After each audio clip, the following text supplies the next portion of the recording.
Shalom saudara, sebagai umat Kristiani tentu kata shalom tidak asing bagi kita. Shalom berasal dari bahasa Ibrani yang artinya damai sejahtera. Tentunya hal ini tidak lepas dari identitas sebagai umat Kristiani dan setiap orang yang mengikuti Yesus. Seperti yang tertulis dalam Kolose pasal 3 ayat 15. Hendaklah damai sejahtera Kristus memerintah dalam hatimu, karena untuk itulah kamu telah dipanggil menjadi satu tubuh dan bersyukurlah. Dalam edisi Voice of Pentecost kali ini, kita akan sama-sama membahas tentang damai sejahtera di bumi. Pada kelahiran Tuhan Yesus, malaikat datang dan menyampaikan kabar tersebut, salah satunya kepada para gembala, bahwa Sang Juru Selamat telah lahir di dunia. Tampak pula bala tentara surga yang memuji Allah seperti yang tertulis dalam kitab Lukas pasal 2 ayat 13-14. Seruan pengagungan kepada Allah juga dilakukan setiap waktu di surga.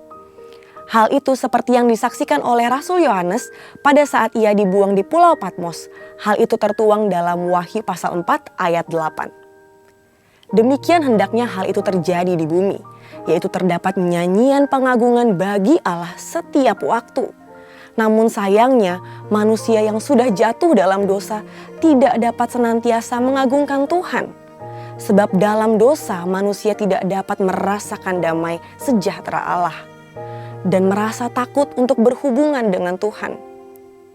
Saudara, karena kasih-Nya bagi kita, Ia datang ke dunia untuk menebus dosa manusia, dan kelahiran Yesus Sang Raja Damai merupakan keselamatan manusia dan bukti damai sejahtera itu nyata. Tuhan Yesus memberitakan Injil, menyembuhkan orang sakit, mengusir setan-setan, dan melatih murid-Nya untuk melayani. Pada akhirnya, karya yang terbesar adalah mati di kayu salib untuk menebus dosa manusia. Sebab hanya di dalamnya ada pengampunan dan pemulihan hubungan manusia dengan Allah.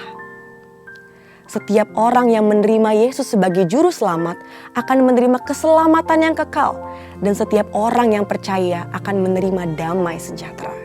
Damai sejahtera di bumi nyata karena adanya pemulihan hubungan orang yang berdosa dengan Tuhan Yesus. Seperti yang tertulis dalam Yohanes pasal 14 ayat 27. Damai sejahteraku tinggalkan bagimu, damai sejahteraku kuberikan kepadamu.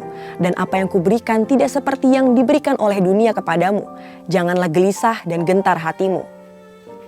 Maka dengan demikian, Tuhan memberikan pesannya kepada murid-murid-Nya untuk memberitakan Injil ke segala penjuru yang juga dikenal sebagai amanat agung. Dengan kuasa Roh Kudus, para murid memberitakan Injil, menyembuhkan orang sakit, dan mengusir setan-setan. Tuhan berkata bahwa dengan Injil kerajaan diberitakan akan menjadi kesaksian bagi semua bangsa. Namun sampai hari ini, belum semua bangsa mendengar Injil, sehingga amanat agung ini belum selesai. Saat ini, gereja dapat menggunakan kesempatan untuk menyelesaikan amanat agung melalui teknologi. Para hamba Tuhan yang tergabung dalam Empower 21 memiliki visi bahwa tahun 2033 setiap orang memiliki kesempatan untuk mengalami perjumpaan yang autentik dengan Tuhan melalui kuasa dan kehadiran Roh Kudus.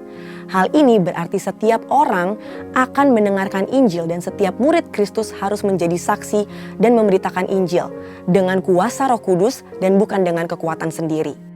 Saudara, Tuhan akan memberikan damai sejahtera kepada manusia seperti yang tertulis dalam Efesus pasal 2 ayat 14-15. Karena Dialah damai sejahtera kita yang telah mempersatukan kedua pihak dan yang telah merubuhkan tembok pemisah, yaitu perseteruan, sebab dengan matinya sebagai manusia, Ia telah membatalkan hukum Taurat dengan segala perintah dan ketentuannya untuk menciptakan keduanya menjadi satu manusia baru di dalam dirinya dan dengan itu mengadakan damai sejahtera.